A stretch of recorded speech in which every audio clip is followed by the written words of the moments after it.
काफ़ी समय पहले की बात है। प्रतापगढ़ नाम का एक राज्य था।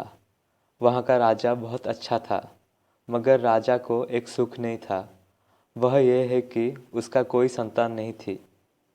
अब वह राज्य के अंदर किसी योग्य बच्चे को गोद ले, ताकि वह उसका उत्तराधिकारी बन सके और आगे की बागडोर को सुचारू रूप से चला सके।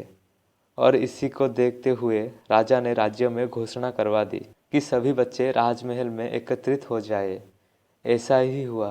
राजा ने सभी बच्चों को पौधा लगाने के लिए भिन्न भिन्न प्रकार के बीज दिए और कहा कि अब हम 6 महीने के बाद मिलेंगे और देखेंगे कि किसका पौधा सबसे अच्छा होगा। महीना बीत जाने के बाद भी एक बच्चा ऐसा था कि जिसके गमले में वह बीज अभी तक नहीं फूटा था, लेकिन वह रोज़ उसकी देखभाल करता था और रोज़ पौधों को पानी देता था। देखते ही देखते 3 महीने बीत गए। बच्चा परेशान हो गया। तभी उसकी माँ ने कहा कि बेटा, धीरज रखो, कुछ बीजों को फलने में ज़्यादा वक्त लगता है।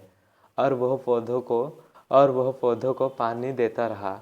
6 महीने हो गए। राजा के पास जाने का समय आ चुका था, लेकिन वह डरा हुआ था कि सभी बच्चे के गमले में तो पौधा होंगे और उसका गमला खाली होगा।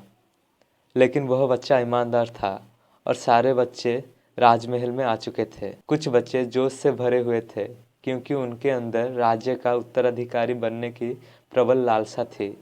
अब राजा ने आदेश दिया, सभी बच्चे अपने अपने गमले दिखाने लगे, मगर एक बच्चा सहमा हुआ था क्योंकि उसका गमला खाली था।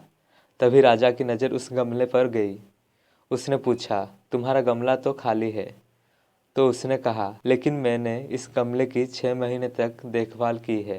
राजा उसकी ईमानदारी से खुश था कि उसका गमला खाली है, फिर भी वह हिम्मत करके वहां आ तो गया। सभी बच्चे के गमले देखने के बाद राजा ने उस बच्चे को सभी के सामने बुलाया।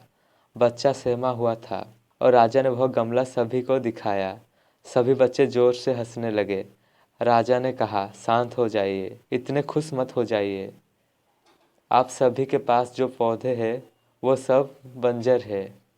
आप चाहे कितने भी मेहनत कर ले, उनसे कुछ नहीं निकलेगा। लेकिन असली बीज यही था। राजा उसकी ईमानदारी से बेहद खुश हुआ और उस बच्चे को राज्य का उत्तराधिकारी बना दिया गया। लेकिन हमें इस कहानी से क्या सीखने को मिला? हमें इस कहानी से ये सीखने को मिला कि मेरे हिसाब से अपने अंदर ईमानदारी का होना बहुत ज़रूरी है।